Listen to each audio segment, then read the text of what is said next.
Bonjour à toutes et à tous, nous sommes le 20 février 2021 pour le 224e rapport de situation sur le Donbass, un rapport qui va être principalement axé sur l'évolution de la situation militaire, ici, qui est malheureusement négative, comme je le craignais. Je vais parler aussi un petit peu de l'évolution de la situation environnementale dans le Donbass, et je vais surtout parler de l'évolution de la situation en Ukraine. Je vais aussi revenir très brièvement sur l'affaire Navalny. Sur le plan militaire, du 13 au 19 février 2021, l'armée ukrainienne a violé le cessez-le-feu en RPD à 17 reprises, donc on est un petit peu plus que la semaine passée, durant lesquelles elle a tiré 134 munitions, donc là c'est moins, dont 33 obus de mortier de 120 et 82 mm, donc là on est à un petit peu plus. Il faut y rajouter les 4 violations du cessez-le-feu et les 29 munitions, dont 20 obus de mortier de 120 mm tirés par l'armée ukrainienne durant les dernières 24 heures. Ces tirs ont endommagé une maison à Staromikhailovka, et ce matin, l'armée ukrainienne a tiré 51 obus de mortier de 120 et 82 mm sur Gorlovka, tuant un soldat de la RPD et en blessant 2 autres. La RPD a répondu à ces bombardements, elle a supprimé, c'est-à-dire détruit, la position de tir depuis laquelle ces bombardements avaient été menés. C'est clairement cette aggravation de la situation, elle est liée à la réunion du Conseil de sécurité nationale et de défense qui a eu lieu en Ukraine cette semaine, durant laquelle ils ont discuté du Donbass et ont pris une décision, le fameux plan B, mais le plan B reste secret. Voilà, ça, on n'a pas le droit de le savoir. La seule chose qu'on ait le droit de savoir, c'est la déclaration du secrétaire de ce conseil, Danilov, qui a dit que les soldats ukrainiens avaient le droit de tirer sur l'RPD et l'RPL. Donc ça c'est une violation des accords de Minsk. Je rappelle, premier point, c'est le cessez-le-feu. Voilà, donc par derrière, ils peuvent continuer à dire non, mais on ne va pas sortir officiellement des accords de Minsk. On a signé, on va respecter les accords de Minsk. Derrière, tu sors des déclarations comme ça, c'est... Non, mais c'est pas possible, je veux dire, à un moment, il faut arrêter le foutage de gueule. Clairement, c'est un appel à violer les accords de Minsk pour les soldats ukrainiens, et ça prouve qu'ils n'ont jamais puni les soldats ukrainiens pour les violations du cessez-le-feu, alors que chez nous, je rappelle, les gars risquent la tôle s'ils ouvrent le feu sans autorisation de la hiérarchie. Là, les tirs de réponse qu'on a fait, la hiérarchie a donné l'accord, je veux dire, faut en être bien conscient. Nos gars n'auraient pas répondu tout seuls de leur propre initiative, ils savent qu'ils risquent gros. Mais clairement, cette déclaration à la sortie de cette réunion du Conseil de sécurité nationale et de défense ukrainien, c'est un appel à relancer la guerre. Donc, comme on a pu le voir sur le graphique de la semaine, le début de semaine a été relativement calme, comme je vous avais dit. Comme on est repassé sur des températures très négatives, début de semaine, on n'avait pas d'artillerie lourde, on n'avait pas d'obus de mortier, et là c'est en fin de semaine que ça revient, quoi. Donc c'est clairement la météo influence aussi, donc là ils vont commencer à jouer les provocations pour nous pousser à répondre, ou pour essayer de pousser la Russie à intervenir. Le but c'est clairement ça, et donc ça va se solder avec plus de bombardements sur les zones résidentielles, et donc potentiellement des destructions, voire des victimes parmi les civils. Donc ça c'est malheureusement ce à quoi on est tous en train de s'attendre et de se préparer ici. Donc voilà, c'est ça la situation. On a aussi des vidéos là qui viennent du côté ukrainien, entre autres vers Zaporozhye, où on voit des trains remplis de canons, de pièces d'armement lourds qui se dirigent vers chez nous. Donc il n'y a pas de mystère. Il n'y a pas de mystère. Les pertes hors combat de la semaine d'ailleurs côté ukrainien sont de 9 blessés. Je pense que ça va aller en s'aggravant dans les temps à venir. Parce que plus ils amènent des obus, et puis plus il y a de risques qu'ils les manipulent ou les stockent n'importe comment, et que ça se termine mal. Et puisque je parlais donc d'envoyer des armes lourdes dans le Donbass, je vais parler déploiement de ces mêmes armes, puisque l'armée ukrainienne continue de les déployer près de la ligne de front en violation des accords de Minsk. Les services d'enseignement de l'RPD ont détecté cette semaine le déploiement de 72 pièces d'armement lourd côté ukrainien. à savoir dans le détail 7 obusiers automoteurs Akatia de 152 mm, un obusier automoteur Gwozdika de 122 mm, un système de défense antiaérien OSA, 6 systèmes de défense antiaérien Strela 10, 20 chars d'assaut T-64, 8 véhicules de transport de troupes blindées type BTR, 17 véhicules de combat d'infanterie type BMP et 12 véhicules de transport de troupes type MT-LB. Et pour cacher tout ça, bien entendu, l'armée ukrainienne continue de brouiller les signaux des drones de l'OSCE. Je vous montre la carte des brouillages que nous avons détectés cette semaine côté RPD. Donc tout ça, c'est pas bon du tout. Autre chose qui n'est pas bonne, qui n'est pas un bon signal du tout, qui est même un très mauvais signe, c'est qu'en plus de toutes ces violations du cessez-le-feu, mais aussi du retrait des armes lourdes, l'armée ukrainienne a aussi violé hier les garanties de sécurité qui avaient été données pour mener une inspection et des travaux de réparation, à la fois du réseau électrique et du réseau d'approvisionnement en eau du village de Zaïtsevo. Donc c'est ce petit village qui est au nord de Gorlovka. L'armée ukrainienne a tiré hier matin 20 obus de mortier de 120 mm sur le village, qui a empêché les réparations, bien entendu, d'avoir lieu. On n'envoie pas nos ouvriers au casse-pipe, mais ça montre très clairement qu'on est sur une très mauvaise tendance, ce qui veut dire que malheureusement, on va avoir de plus en plus de destruction d'habitations, et très certainement aussi malheureusement de plus en plus de victimes civiles. Et ça, c'est très mauvais. Bon, maintenant, s'ils espèrent faire intervenir la Russie, il faut qu'ils se méfient, parce que c'est... Comme je dis toujours, il faut se méfier de ce qu'on demande, parce qu'on peut l'obtenir. On en est actuellement, entre les RPD et les RPL, à, je crois, environ 600 000 personnes qui ont obtenu le passeport russe. Ça commence à faire un peu beaucoup, là. Si vous commencez à tirer dans le tas, ouais, vous pourriez réveiller l'ours russe, mais je suis pas sûre que la réponse va vous plaire. Voilà, je vous dis ça comme ça. Et autre fait inquiétant, le 15 février, l'Ukraine a renoué avec ses méthodes terroristes, donc en plus de bombarder les zones résidentielles. Elle a tenté d'assassiner un commandant de bataillon de Gorlovka, justement. Ouais. Bataillon qui justement empêche l'armée ukrainienne de s'approcher de la ville et donc de pouvoir la bombarder tout son sou. Voilà, donc ils avaient placé une bombe sous la voiture du commandant de Ligny, qui a explosé vers 7h50 alors qu'il emmenait sa fille à l'école. Non, franchement, j'ai pas de mots. J'ai pas de mots. Je veux dire, ils savaient, d'après les experts qui ont analysé la voiture, la charge a très certainement été déclenchée par radio. Donc quelqu'un a vu la voiture passer et a déclenché la bombe. Donc ils ont vu qu'il y avait la gamine à bord avec lui. Quand je vous dis que ce sont des terroristes en Ukraine, d'accord? Que voilà, c'est les mecs qui ont accepté ces ordres-là. J'espère que vous aurez à répondre devant un Nuremberg bis, parce que là, sincèrement, c'est ignoble. C'est ignoble. Voilà. Bon, heureusement, ils ont survécu, hein, ils n'ont pas été tués. Le commandant a reçu des blessures aux jambes, mais sa vie n'est pas en danger. Il a été opéré. Sa fille a juste souffert d'une commotion cérébrale. Elle a aussi été emmenée à l'hôpital quand même pour examen. Elle a été vue par des psychologues, hein, parce qu'elle a été traumatisée, la gamine. Hein. Je veux dire, t'es à bord de la voiture avec papa, tu vas à l'école, t'as l'avant de la voiture qui explose. Je vous montre les photos, hein, où vous pouvez voir un peu l'état des dégâts. Non seulement ils ont risqué la vie de la gamine avec, ce qui montre qu'ils n'ont aucun scrupule, mais en plus, je veux dire, donc l'école et la maternelle sont non loin de l'endroit où ils ont fait péter la charge, et à cette heure-là, 7h50, donc t'as plein de gamins qui vont à l'école, et t'as plein de gens qui se rendent au travail, c'est l'heure de pointe. On a eu de la chance. Il n'y a eu personne qui a été blessé, les éclats de la voiture ont sauté sur des dizaines de mètres, on a eu une chance incroyable, il n'y a pas eu de blessés ni de morts. Mais c'est un miracle, je veux dire, les DRG ukrainiens qui ont mis au point cette opération n'en avaient strictement rien à faire de faire des victimes, hein, parmi les civils. Donc non seulement la fille du commandant, mais aussi les passants. Hein. Ils en avaient strictement rien à foutre. Voilà, ça vous en dit long quand même hein, sur les grands discours de l'Ukraine qui veut libérer les habitants du Donbass de l'occupation russe. Oui. J'en avais rien à foutre, vous êtes prêts à les tuer dans des attentats terroristes. Hein. Voilà. Je vous dis, ça en dit quand même très long sur la morale de ceux qui ont mené cet attentat quand même. Hein.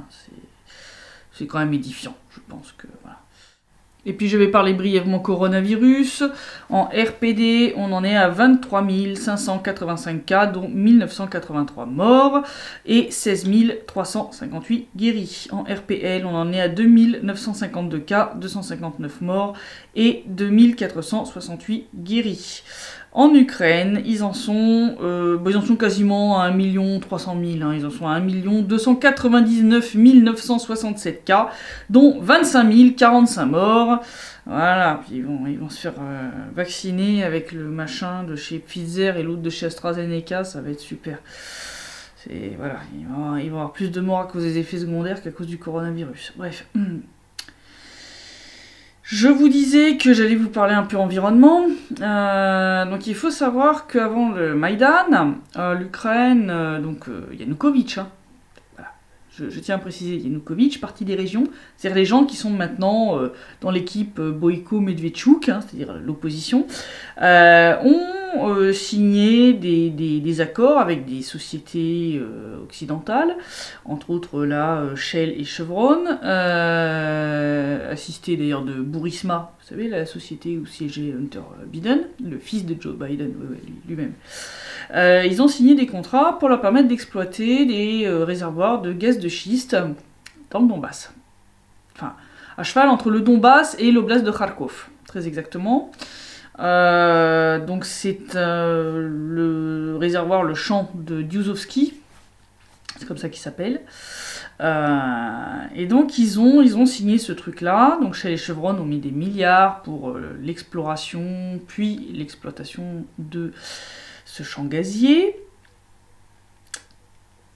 Bon, début 2014, la guerre a un petit peu fait prendre du retard à tous ces jolis projets, hein, mais ça n'a pas duré longtemps, hein, parce que faut savoir que le premier champ de gaz de schiste prévu pour l'extraction était situé près de Slaviansk. Ça vous dit quelque chose pour ceux qui ont suivi le conflit?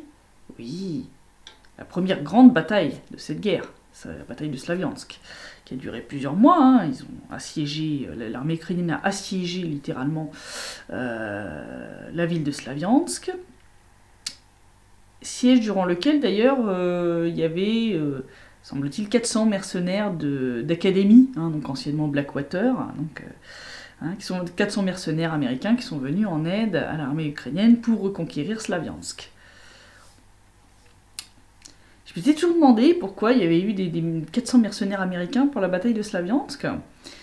Bon, maintenant on a compris, en fait, parce que c'est normal, hein. Chez les Chevrons avaient investi trop d'argent dans le projet d'exploitation de gaz de schiste près de Slaviansk, pour laisser perdre tout ça à cause d'une petite guerre civile, hein, voilà. Pas que pour les USA, hein, que c'est une affaire de gros sous, pour l'Ukraine aussi, puisque la preuve c'est qu'à peine Slaviansk avait été reconquise, que l'armée ukrainienne aidait à installer les premiers puits de forage, ceux qui viennent d'entrer en exploitation. Voilà. Le gros problème, c'est qu'en fait, le village près duquel ils ont installé ces puits de forage est lui-même à proximité de la rivière Seviersky Donets, qui est donc la rivière principale du Donbass. Or, je rappelle que la technique d'extraction utilisée pour le gaz de schiste, c'est la fracturation hydraulique, qui est extrêmement polluante, extrêmement dangereuse. Pour vous expliquer ça de manière brève, on fait un gros trou, on descend jusqu'à la couche qu'on veut extraire, on injecte dans le sous-sol de l'eau chargée de produits chimiques, dont des biocides, le tout sous très très haute pression. Le but c'est en fait de fracturer la roche, hein, qui contient le gaz qu'on convoite, pour pouvoir le récupérer. Pourquoi? Parce que le gaz de schiste, c'est pas comme les gisement traditionnel, où tu as une grande concentration de gaz, donc il te suffit de faire un puits, et puis ensuite de récupérer naturellement le gaz qui va avoir tendance à remonter de manière naturelle. Là, tu as un gaz qui est très dispersé dans une roche qui est très très peu poreuse, et donc il faut la fracasser littéralement pour en extraire le gaz. Donc on fait ça avec donc, des liquides de forage qui sont chargés de plein de merde. Bon, quand on fait de l'exploitation classique aussi, hein, on n'envoie pas de la flotte distillée, hein, on envoie des sacrées saloperies, croyez-moi.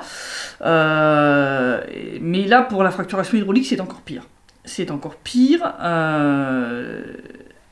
On injecte des trucs, c'est absolument, enfin c'est des polluants, hein, c'est des trucs toxiques, dont je vous dis entre autres il y a des biocides là-dedans, hein, parce que le but c'est d'empêcher qu'il y ait des bactéries qui vont aller en fait bouffer le gaz, oui, parce qu'il y a des bactéries qui bouffent du méthane. Il y en a. Donc ils injectent ça là-dedans, sauf que quand tu fractures une roche, contrairement à ce que certains veulent nous faire croire, tu contrôles pas la poursuite de la fracturation. Hein. Donc une fois que tu lances la fracturation, tu sais pas jusqu'où elle va aller. Tu contrôles pas le moment où elle va s'arrêter. Donc tu peux fracturer bien plus loin que ce que tu as prévu. Et donc tes liquides sous pression que tu as envoyés là-dedans vont aller plus loin que prévu, vont passer certainement dans des roches qui sont à côté, qui sont pas forcément des roches imperméables. Et donc après, ça peut aller se trimballer par le haut ou par le bas, c'est-à-dire aller contaminer les sols ou les nappes phréatiques. Voilà.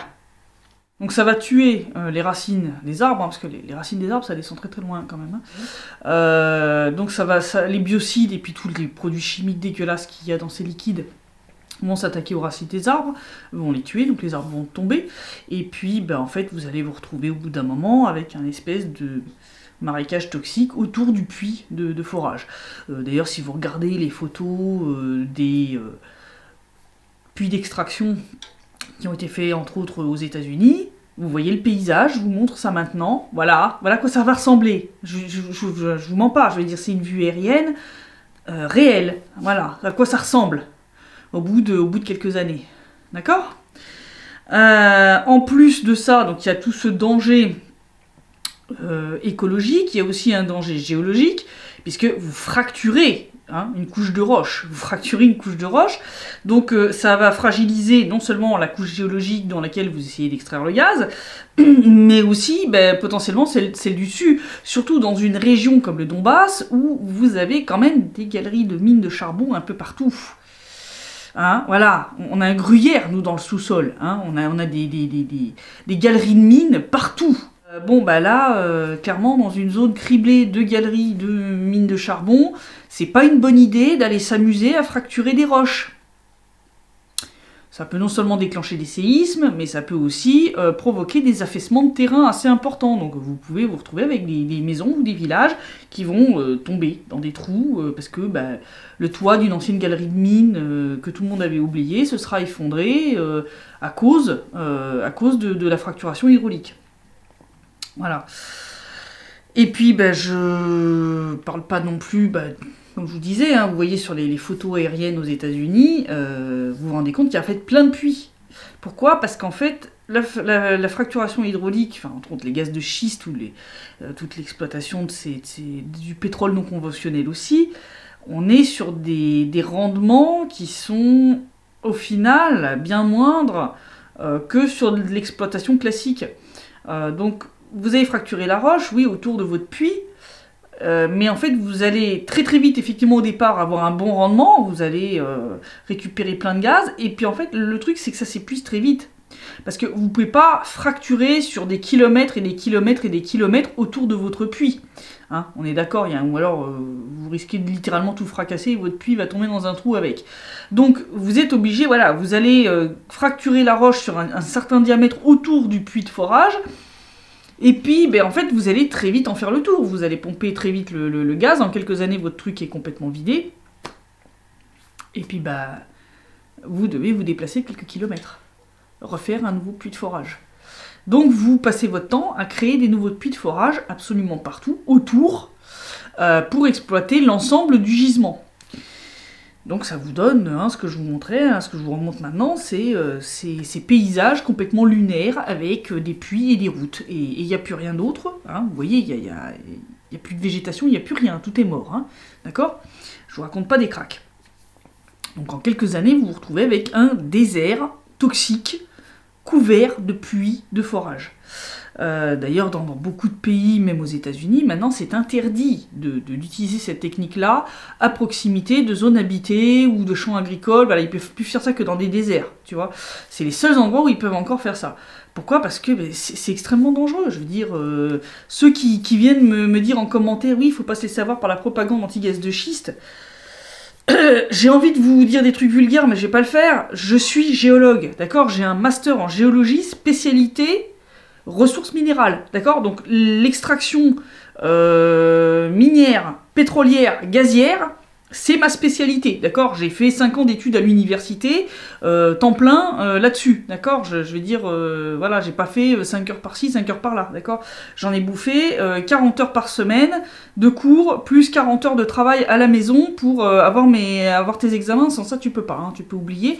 Donc voilà, c'est ma spécialité. Donc je sais comment ça marche l'extraction minière, je sais comment marche l'extraction pétrolière, gazière, et en conventionnel et en non conventionnel. Donc c'est pas à moi que vous allez me raconter des histoires sur le fait que l'exploitation du gaz de schiste ne serait pas aussi toxique, dangereuse que ce que les écolos... Non, les écolos ils ont raison, c'est de la merde, d'accord? Je vous le dis tout de suite. La fracturation hydraulique est une technique extrêmement dangereuse. C'est aussi dangereux que l'utilisation du mercure pour l'extraction de l'or, d'accord? C'est du même niveau de saloperie, si pas au-dessus. D'accord? Donc voilà, donc ne venez pas me raconter que oui machin, mais les lobbies écolos, je m'en fous les lobbies écolos, d'accord? Moi c'est ma spécialité, j'ai étudié ça, j'ai étudié les techniques d'extraction pour les différents minerais et le pétrole et le gaz, donc je sais comment ça se passe. Donc c'est pas moi que vous allez apprendre ma spécialité si vous voulez, voilà, hein, je vous dis ça comme ça gentiment, mais voilà. Donc j'ai pas envie que le Donbass soit transformé en ce qu'on a pu voir aux États-Unis lors du boom hein, de l'exploitation du gaz de schiste. J'ai pas du tout envie que le Donbass finisse comme ça, parce que j'ai pas envie que le Donbass finisse en marécage toxique, rempli de produits chimiques qui auront littéralement infesté les rivières, les nappes phréatiques et les sols. Hein, voilà, je voudrais que la région reste vivable. Hein, voilà. Il y a quand même des millions de gens qui y habitent. Ça serait quand même pas mal qu'on finisse pas avec un génocide à cause du gaz de schiste, ça serait sympa. D'ailleurs, ce qui inquiète un peu tout le monde, c'est que le fait que à peine 2 jours après que les puits aient commencé à fournir du gaz, donc ils ont commencé à être exploités, les gens qui sont alimentés en eau depuis la rivière Seversky Donetsk ont commencé à se plaindre que l'eau avait un goût désagréable, que ceux qui s'étaient lavés avec avaient des démangeaisons. Bon, la compagnie eau du Donbass a prétendu qu'il n'y avait pas de problème, que l'eau qui venait de la rivière contenait plus d'ammonium que la normale, mais que c'était un phénomène saisonnier normal et que les stations d'épuration avaient ajusté leur procédure pour enlever ce surplus. Le petit problème, c'est que le même jour, on a Pavel Kirilenko, qui est le chef de l'administration militaro-civile de Donetsk, donc qui est l'administrateur de la partie ukrainienne hein, de l'oblast de Donetsk, qui a dit que ça n'avait rien à voir avec un phénomène saisonnier, mais avec une fuite de matière fécale dans la rivière Ouda, qui est un affluent de la rivière Seversky Donetsk. Ouais, alors, sachant quand même que les produits fréquemment utilisés pour la fracturation hydraulique incluent des polymères de sel d'ammonium et du chlorure d'ammonium, et au vu de la dissonance entre les versions entre eau du Donbass et l'administration, moi, tant l'histoire du relargage de matière fécale que l'histoire du phénomène saisonnier, ça sent bon l'excuse bidon, quand même. Ah, voilà. Il s'agit là que du début. Si ça continue comme ça, moi je pense que dans quelques années, là, le Donbass va devenir invivable. Hein, si ça continue, cette saloperie. Parce qu'une fois qu'ils auront tout intoxiqué de la terre jusqu'aux rivières et aux nappes phréatiques, on pourra plus vivre. Hein, ici, ça sera littéralement invivable. Hein, ça sera vraiment... Non. Mais ça explique aussi pourquoi les États-Unis soutiennent tant hein, l'Ukraine sur le plan militaire. Parce qu'en fait, grâce à la guerre, Washington peut exploiter dans le Donbass du gaz de schiste à l'aide de méthodes dangereuses, hein, parce qu'ils s'en foutent de l'impact sur l'environnement ou les habitants, c'est pas chez eux, ils en ont rien à taper. Hein. Et puis en plus, comme les médias sont tous concentrés sur le conflit en cours, personne ne s'occupe de cette saloperie. Voilà. On peut mener un petit génocide par toxique, hein, par produits chimiques et méthodes d'extraction absolument dégueulasses. Personne n'y verra que du feu parce que tout le monde est concentré sur la guerre. C'est bien quand même. Hein. Et comme je vous le disais, je vais vous reparler brièvement de l'affaire Navalny, puisque ça y est, il était de nouveau au tribunal aujourd'hui. Alors, on a eu un moment comique de la CEDH qui a demandé cette semaine à libérer immédiatement Navalny à cause de craintes pour sa vie. Mais de quoi je me mêle? D'accord ? La CEDH qui d'habitude met des mois et des mois et des mois à traiter le moindre dossier, là d'un seul coup à la requête hein, de Navalny et de ses proches, Ah, en quelques jours, c'était torché, tac, ils exigeaient de la Russie de le libérer. Non mais ça va bien, oui. Sous prétexte de quoi? Il n'y a rien qui vient étayer leur crainte pour la vie de Navalny, hein, rien du tout, c'est pas grave. Bon, la Russie a envoyé paître la CEDH, en lui disant que ça c'était de l'ingérence et de l'interférence dans le système judiciaire souverain de la Russie, ce qui est parfaitement vrai. Et là, donc, il est passé aujourd'hui en appel, et la cour d'appel a confirmé que Navalny est bien condamné à de la prison ferme pour avoir violé les conditions de son sursis, et donc il va devoir aller passer 2 ans et demi en prison pour l'affaire Yves Rocher. Voilà, donc ça c'est fait. Il va bien sûr se pourvoir en cassation. La Russie a aussi demandé à la CEDH de revoir sa copie. En faisant valoir que sa requête violait les lois russes et que en plus il n'y a rien qui étaye ou soutient cette demande. Moi surtout ce qui me fait marrer, Julian Assange, c'était quand l'appel de la CEDH à le libérer à cause de crainte pour sa vie? Il me semble pas les avoir entendus sur ce sujet. Pourtant Assange lui il est vraiment emprisonné dans des conditions absolument abominables à la prison de Belmarsh. Le chauffage marche très mal dans cette prison, il gèle littéralement dans sa cellule, il est obligé de mettre ses livres devant la fenêtre pour essayer d'empêcher un peu le froid de rentrer dans la cellule. Enfin, vous voyez le truc. Quand est-ce que la CEDH a ouvert sa gueule pour Assange? Jamais. Donc arrêtez avec vos histoires de Navalny, parce que, voilà, c'est là que vous voyez le deux poids deux mesures. La CEDH n'a jamais fait le tiers du quart pour Assange de ce qu'elle fait pour Navalny. À partir de là, vous voyez très clairement que la CEDH est complètement politisée. À partir de là, elle est complètement discréditée. Vous ne viendrez pas chialer quand la Russie vous dira « Écoutez, on sort de toutes vos institutions de merde parce qu'on en a marre de vos conneries, de décisions plus politiques que judiciaires. » Parce que ça c'est vraiment la preuve. Bref. Et puis, il y a eu aujourd'hui, ça y est, le verdict dans l'affaire de la diffamation contre le vétéran de la Grande Guerre patriotique, qui a été rendu ce soir. C'est d'ailleurs pour ça, je m'en excuse, que je publie le site rep aussi tard, parce que j'attendais le verdict, donc il a été rendu assez tardivement. Eh bien ça y est, Navalny a été reconnu coupable de diffamation envers le vétéran, donc il va très certainement être condamné à une amende, puisque la loi qui a été modifiée pour punir plus durement la diffamation contre les vétérans de la Seconde Guerre mondiale étant postérieure à l'ouverture du cas, on ne peut pas utiliser cette loi-là pour punir Navalny à de la prison. Donc il va certainement se manger une nouvelle amende à devoir payer pour diffamation, mais voilà, il a été reconnu coupable. Ça, c'est une bonne chose de faite. Et donc, comme je vous le disais, je vais surtout vous parler de la situation en Ukraine, où ça dégénère de plus en plus. Je vous disais que les prochains sur la liste étaient certainement Nash et Shari. Ça n'a pas loupé. Un proche du blogueur Anatoly Shary, Victor Shary, a été enlevé par le SBU le 17 février en pleine rue à Dnipro. Pendant 2 jours, ses proches n'ont pas su où il était. Et le 18 février au soir, il est apparu sur le plateau de Hromadske TV. Alors Hromadske TV, c'est cette fameuse chaîne qui est apparue au moment du Maïdan, qui est financée d'ailleurs par l'Occident. Et là, il est apparu sur ce plateau pour donner une interview à charge contre Anatoly Shary. Alors, il faut savoir qu'avant son enlèvement, Victor avait fait une vidéo dans laquelle il expliquait que lui et sa famille avaient été menacés par les néo-nazis du Corpus National s'ils n'acceptaient pas d'être utilisés pour faire fermer le parti d'Anatoly Shary. Bon, Victor a dit que, en gros, allez vous faire foutre. Et le SBU a pas trop accepté son refus. Et donc, ils l'ont enlevé. Ils l'ont enlevé, donc non, il a prétendu sur Hromadske TV que c'était pas vrai. Il y a une vidéo que Anatoly Shary a publiée qui montre clairement qu'effectivement il a été arraché de sa voiture, ils l'ont tapé, y compris à la tête. Enfin, je veux dire, l'interview sur Hromadske d'ailleurs a été une telle honte que la vidéo, elle a un nombre de dislikes. Au moment où j'ai regardé, ils avaient 7700 dislikes pour 667 likes. D'accord, ça vous donne une idée. C'est rare quand vous avez des trucs comme ça.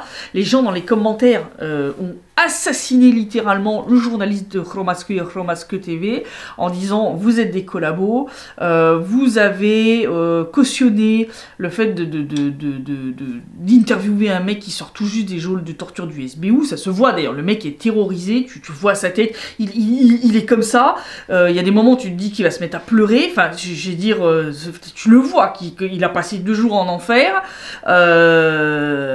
donc je veux dire, non, et puis là il te dit le contraire de ce qu'il a dit dans sa vidéo avant son enlèvement, tu vois, où là il dit oui mais Anatoly avait pas le droit d'utiliser le nom de famille pour faire son parti politique, tu vois, ils essaient de faire fermer son parti politique sous cet angle-là, enfin vous vous rendez compte quand même, enfin c'est n'importe quoi, c'est du délire, en tout cas ça montre clairement que ces médias pro-Maïdan comme Hromadske sont de mèche avec le SBU, bon sans dit long sur la probité de ce média, je veux dire les gens s'y sont pas trompés, je vous dis vous irez voir Hromadske TV sur YouTube, l'interview est là. Et vous regarderez, vous mettez en traduction automatique les commentaires en dessous, vous allez voir, ils leur disent c'est une honte, mais comment est-ce que vous pouvez faire une interview avec un homme qui vient d'être torturé par le SBU, ça se voit qu'il a peur, vraiment les gens ont littéralement assassiné Hromadske pour ce qu'ils ont fait, et c'est tout à fait normal, c'est plus du journalisme, c'est de la propagande, c'est de la propagande, ça c'est de la propagande, ce n'est pas du journalisme, d'accord ? C'est ça, vraiment, voilà.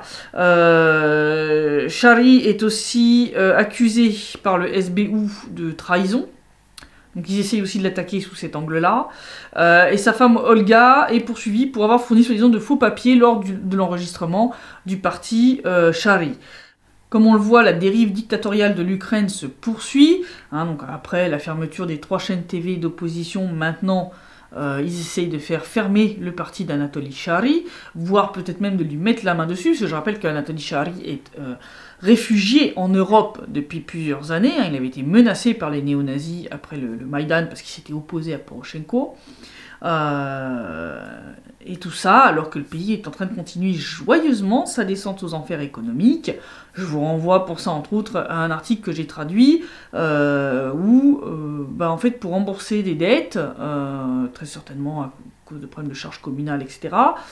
Là ils ont mis en vente sur le site d'enchères en ligne du service de recouvrement des dettes ukrainiens des petites culottes pour femmes.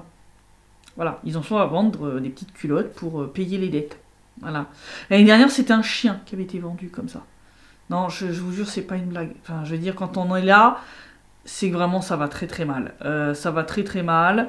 Et d'ailleurs, le 17 février, les cheminots ukrainiens étaient dans la rue pour manifester contre les conditions déplorables dans lesquelles ils travaillent pour un salaire de misère pendant que leur patron se vautre dans le pognon. Alors, il y avait une vidéo qui a été filmée par un assistant conducteur qui était publiée sur Facebook. J'ai pas pu la récupérer. J'ai essayé plusieurs outils de téléchargement des vidéos, j'ai pas réussi à la récupérer. Donc vous irez voir dans mon article, il y a le lien vers la vidéo en question, vous pourrez aller la regarder. Donc l'assistant est en train de filmer le conducteur qui l'assiste, pendant que ce dernier tient un morceau de papier qu'il est en train de faire cramer devant la vitre, qui est couverte d'une épaisse croûte de glace, parce qu'en fait, ils n'arrivent pas à l'enlever, il n'y a pas de chauffe-vitre, c'est une locomotive qui date certainement de l'époque de l'URSS, et bon, avec la croûte de glace, il voit que dalle, donc il fait cramer un morceau de papier qu'il fout devant la vitre pour faire fondre un petit peu la glace, pour avoir une petite zone devant lui, où il arrive à voir la route devant lui, et puis les signaux des sémaphores, quoi. D'accord ? Et les mecs qui font ce boulot, ils sont payés à peine un peu plus de 100 €, quoi, par mois. Ouais, voilà, quoi. Bon, de manière générale, la dépréciation du matériel roulant des chemins de fer ukrainiens est de 95%, la majeure partie des locomotives datent de l'époque de l'URSS. Et elles sont bonnes pour le rebut, parce qu'elles ont dépassé leur durée de vie depuis Mathusalem. Et puis pendant donc, que les cheminots, eux, se touchent un salaire d'environ 4000 grivnia, soit ce qui fait à peu près 119 €, ça pète pas bien loin, pour travailler dans des conditions absolument lamentables. Le président du conseil d'administration, lui, il touche 625 000 grivnia, soit 18 550 €, et en plus il se plaint. Il a même réussi à se plaindre en disant que c'était pas assez, que c'était inférieur au prix du marché. Que c'est inférieur, ouais. Faut oser quand même, Surtout quand 20 000 contrats de cheminots ne seront pas renouvelés, que 30 000 pourraient être licenciés. Bah là, ça commence à craquer. Et donc les gens descendent dans la rue ou partent à l'étranger. Voilà. Donc non, mais l'Ukraine continue son effondrement, je vous l'ai dit. Là, ils sont en train de fantasmer, là d'ailleurs, sur l'effondrement de la Russie. En disant, oui, regardez, l'année dernière, ils ont exporté moins de gaz, machin. Bah oui, il y a eu le coronavirus, bande de débiles. Ça n'a rien à voir avec un effondrement de la Russie. C'est en Europe et un peu partout dans le monde, il y a eu une bien moindre consommation d'hydrocarbures. C'est tout. C'est à cause des épidémies de coronavirus et de toutes les mesures de confinement et de machin, c'est tout. Arrêtez vos fantasmes. L'Ukraine se sera effondrée bien avant la Russie, hein, les enfants. Je vous le dis tout de suite. Je vous le dis tout de suite. Là, quand on est à vendre des petites culottes pour payer les dettes des gens, non, les chiens, les petites culottes, non, vous allez pas bien. Hein, je veux dire, il y a vraiment un gros problème là. D'accord ? Voilà, donc c'est ça la situation. Donc je pense que là, on va continuer l'escalade. Maintenant que Danilov a donné le feu vert aux soldats ukrainiens en leur disant vous avez le droit de tirer contre les RPD et les RPL, je vais dire, ça va aller crescendo, faut pas se leurrer. Donc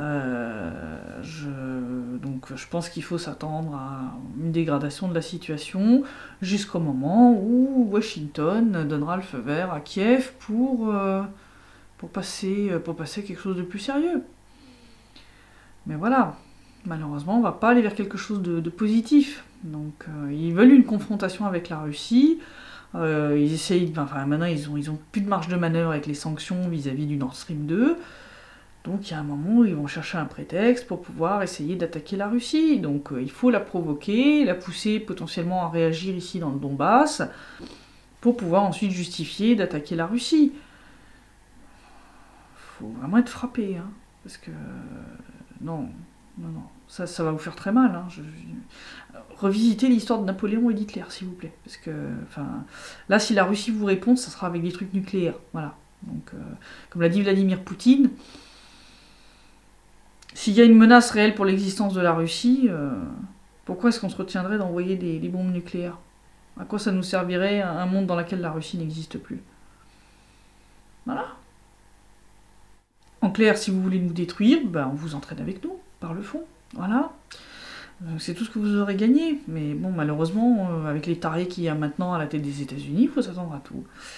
Donc voilà, donc situation à suivre d'assez près. Je pense que les nouvelles militaires vont maintenant se multiplier, et dans mes articles et dans les sites rep. J'en profite pour vous rappeler que Donbass Insider est un média totalement indépendant. Ce n'est que grâce à vous que nous pouvons continuer notre travail. Nous ne recevons aucun fonds d'aucun gouvernement pour pouvoir vous fournir des articles, des vidéos de manière régulière. Nous avons besoin plus que jamais de vous et de votre soutien pour pouvoir continuer ce travail. Je vous renvoie donc vers le lien en description de cette vidéo, vers la page Nous soutenir qui contient les instructions pour pouvoir nous envoyer des dons de manière plus ou moins régulière ou ponctuelle selon vos moyens. Même quelques euros, ça peut déjà nous aider. Si chacun donnait quelques euros chaque mois, eh bien cela nous permettrait non seulement de continuer à travailler dans de bonnes conditions, mais aussi d'améliorer ces conditions de travail, puisqu'actuellement nous sommes seulement deux personnes à alimenter le site, pour l'anglais, le français et le russe, ce qui est assez peu.